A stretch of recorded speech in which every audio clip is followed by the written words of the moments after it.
They say the wrath of Gaia has come upon us. It came without warning when hunters in the southern kingdoms found mysterious mushrooms growing in the great forest. Alchemists and mages said they were harmless, but I had my doubts. It was unusual, a phenomenon even, but we took it in stride.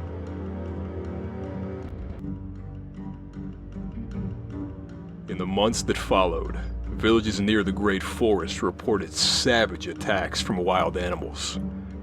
In Minothrand, the gem of the whole South, the High Council responded by dispatching hunters to thin the population of beasts on the outskirts of the Great Forest.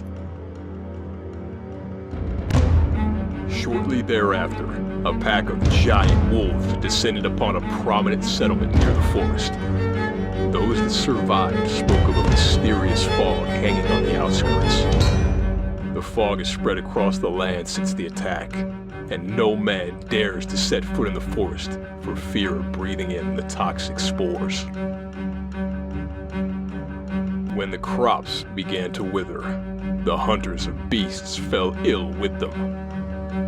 The older men succumbed to the sickness within days, but the younger men suffered a fate worse than death. Their skin was the first thing to rot and fester, followed quickly by their minds and their very souls. The plague became an epidemic. Weeks later, Minothrand was at the edge of a civil war, and thousands of citizens fled across the Grand River. Little is known about the poor souls left behind during the Exodus. Some say they died of thirst, as the water supply of the capital was soon poisoned by spores.